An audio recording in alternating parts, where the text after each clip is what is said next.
The year is 2019. I'm waiting for the bus, and an unfamiliar looking bus pulls up that I've never seen on Foothill Transit. It has bright orange lights in the middle of the bumper, and a distinctly windswept looking front end. I pull down the rack to put on my bike, but wait, where's the hook that attaches to the front wheel? Upon investigation, the mechanism is beckoning me to flip up this little hook from underneath the rack, which is applying force via a hydraulic piston.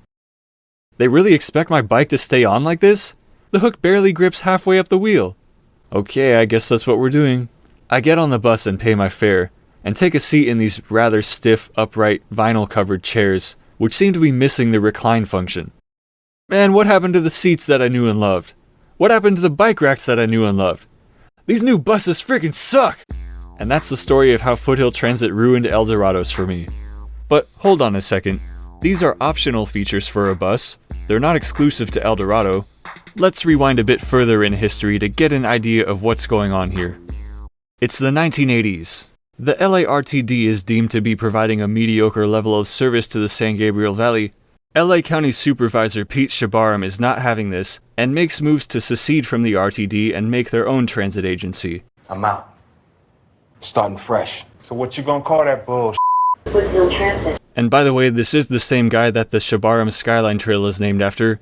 A legacy that isn't being preserved the best, I must say.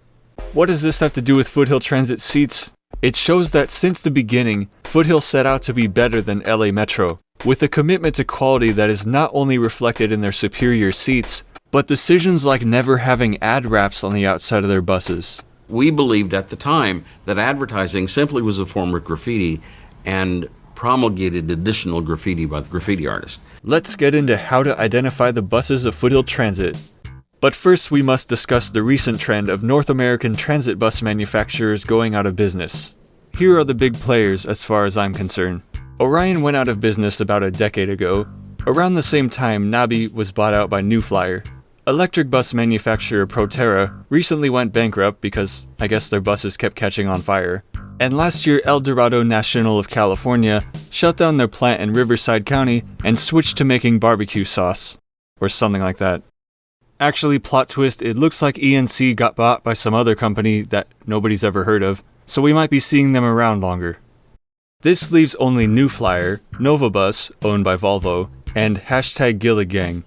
Gillig. New incumbents include Chinese automaker BYD, who has been making electric buses in the city of Lancaster, California, and Foothill Transit has been ordering electric double-decker buses from Alexander Dennis of Scotland, which was also bought by New Flyer. Of these key players, Foothill Transit's current roster includes these ones.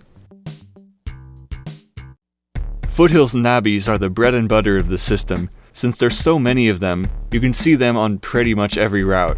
The newest ones were built in 2015, after which New Flyer discontinued all of NABI's product lines. These buses have the legendarily comfortable seats with the fabric lining and the recline function.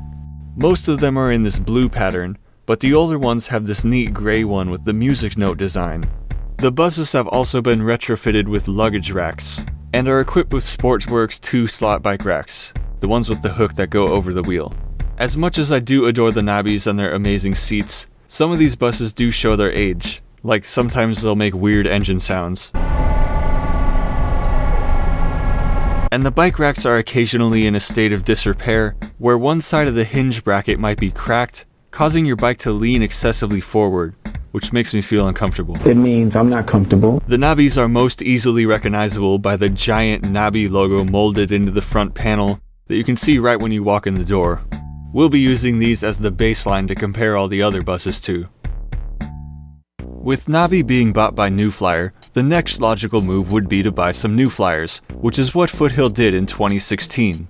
These are Excelsior Series XN40s, and in my opinion the nicest looking buses in the fleet.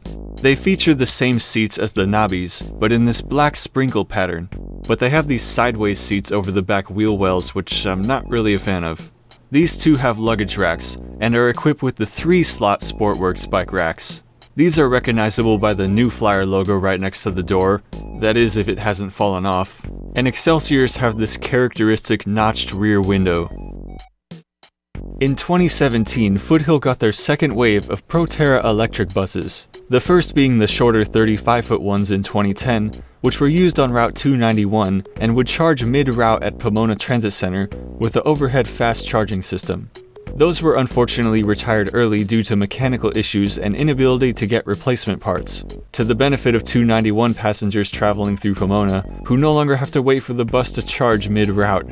The newer 40-foot Proterras have a longer battery life, which allows them to be used on more different routes, without devoted charging infrastructure in the middle of the route. But I think they're also trying to replace these ones for similar issues. Foothill Transit was actually Proterra's first customer, which kinda shows the dangers of being an early adopter. The Proterras came in a few different configurations, but the seats are a notable downgrade, as they don't recline, but they have some padding in the same black pattern as the first New Flyers. These don't have luggage racks, but the interiors feel very bright and spacious, aided by this giant back window. The ride is very quiet because they're electric, but these things pack a heck of an acceleration, so hang on tight. Foothill's Proterras have the Sportworks Apex series racks, the ones with the fat square tubing and the big molded hook handle. More about these later. You can tell the Proterras apart from other buses because, just look at them. They look so squashy. It's the squashy bus. Then 2019 rolls around and the Dorado show up on the scene. Lots of them. These have the less good seats that don't recline, the less good 3-slot bike racks made by Bic Rack, which is how I'm pronouncing it because phonetically naming your company after the product itself is just too confusing. But to their benefit, the Dorados do have the cool orange lights in the front, which I don't think I've seen on any other transit agency. These buses seem to sit higher off the ground, which is annoying when you're putting your bike on because you have to lift further. And later I'll go into more detail as to why I don't prefer these style bike racks.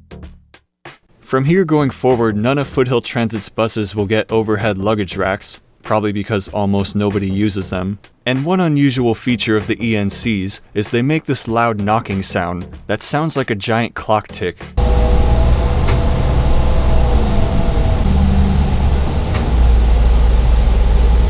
On the exterior, these are the most aerodynamic looking buses in the fleet. It can be easy to confuse these with the NABIs, but one telltale feature that sets them apart is the roofline curve on the NABIs is continuous from front to back, where on the Dorados it goes flat slightly before the end. The only visible branding identification on these is the ENC sticker on the back of the bus. Squashy grapefruit, you look like such an Dorado. Alright, now show me Gillig. Ah, an Outta Gillig. 2020. Foothill Transit replaces the articulated NABIs that were being used on the Silver Streak with articulated New Flyers, basically the 60-foot version of the bus from 2016. Except these ones come equipped with the same inferior seats and bike racks as the Dorados. 2021 we see the delivery of the first two Alexander Dennis electric double-decker buses, which come equipped with the same inferior seats and bike racks as the Dorados. Oh wait, those seats are slightly different, and I think these ones recline. 2022, Foothill is making its comeback from the failed Proterras, and is replacing them with hydrogen electric New Flyers. Basically, the hydrogen fuel cell version of the bus from 2016. These two look virtually indistinguishable on the outside, except that they love to point out that it's hydrogen.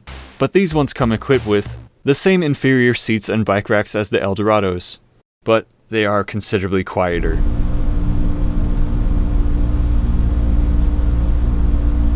Why do I have such a problem with these seats and these bike racks? The seats, it's just a matter of comfort. You give me the good seats, I want the good seats every time.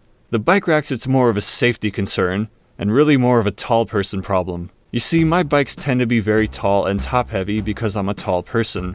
The old style Sportworks racks that grip on top of the wheel provide more leverage to the bike as it's hanging on the bus.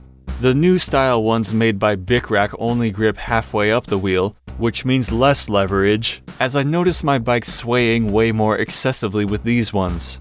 As someone who's had their bike fall off the bus twice from the good style racks, these new ones really don't inspire a sense of confidence. Granted, the first time it happened it was a user error, which brings me to my next point, that's gonna make me sound like a hypocrite, is that the crappy bike racks actually solve a problem posed by the good ones. And that is when you have a front rack on your bike, There's no room to put the hook on top of the wheel unless there's a huge gap between the rack and the tire. So there's a tendency for people to use these improperly and put the hook ahead of center line of the wheel. Even this official video on how to put your bike on the bus shows the person using it wrong, like I did on my trip back from Tehachapi, where my bike fell off the bus. Full video of that trip report is on my Patreon. Basically what happened was, prior to this I had been gripping onto the head tube because my front rack was blocking access to the wheel, which worked fine for years, until Sportworks released a new model of rack that didn't have the range to extend all the way to the head tube, and this was the rack on the Kern Transit bus. In the heat of the moment, thinking I would be stranded in Tehachapi if I didn't get on this bus, I put it on anyways with the hook gripping way down here, and then bad shit happened. The second time the bad shit happened, it was under normal circumstances, except we had just gone over a bunch of speed bumps on Corporate Center Drive when the 482 used to deviate there. Thankfully, in both cases the bus was moving so slow that it didn't run over my bike. Which makes me really skeptical of the crappy bike racks, cause if my bike can fall off the good rack, the Bic rack ones are even more suspect. Though they claim to be, the easiest and safest way to transport your bike, how they really make me feel is, your bike might fall off the bus. What's worse is these hydraulic pistons can lose pressure over time, where the Sportworks ones use tension springs, which are much more reliable. And then there's the problem of maybe the bike rack was installed improperly, causing your bike to lean like crazy. I'm not comfortable with this. Now I'm not saying any of this to scare people from putting their bike on the bus. I'd been doing it for over a decade before I had any problems. Though it would probably not hurt to get over your front rack machismo sooner than I did. Now you might be thinking, why don't you just stop riding tall and top heavy bikes? This is like telling someone to drive a car with the steering wheel coming out of the floor. Now, why would Foothill Transit want to decrease the quality of their seats? Personally, I couldn't tell you the answer because I don't work for Foothill Transit, but I'd be willing to guess that it has to do with the ones with the vinyl cover are easier to clean. Or maybe the good seats were just too comfortable, and people kept falling asleep in them and missing their stops. I don't know. I do know Foothill Transit knows these seats are really good, because they use them in their promotional materials. Just look how satisfied these people are. When you look at this from a greater vantage point, the reality of the situation is, Foothill's new seats are still better than most transit agencies around here. You've got Omnitrans. I'm not comfortable. You've got LA Metro. I'm not comfortable. You've got Riverside Transit. I'm not comfortable. You've got Outta. Yeah, I'm not comfortable. You've got North County Transit. I'm not comfortable. And you've got San Diego MTS. I'm telling you, I'm not comfortable. As the old saying goes, you don't have to be perfect to be the best. You just have to be better than everybody else. So, is the end of Foothill Transit's comfortable seats approaching? Yes. No. Well, no because of the aforementioned reason, but yes because the NABIs are probably going to be retired eventually. Though I have the suspicion that with this increasing void in the bus supply market, they might be forced to hold on to them a bit longer than they would have otherwise. NABIs. Aside from this, I hope the hydrogen technology proves to be effective and reliable, and isn't just a scam by the fossil fuel companies to stay relevant a bit longer, since one of the ways hydrogen is manufactured is by splitting it from natural gas, instead of doing the logical thing and, using off-peak capacity from renewables to electrolyze water. And of course, I hope this doesn't start happening to our buses, since that's the first image in most people's minds when they hear the word hydrogen.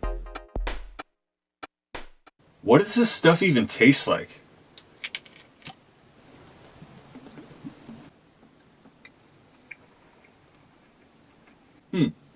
Pretty good. I guess El Dorados aren't that bad after all.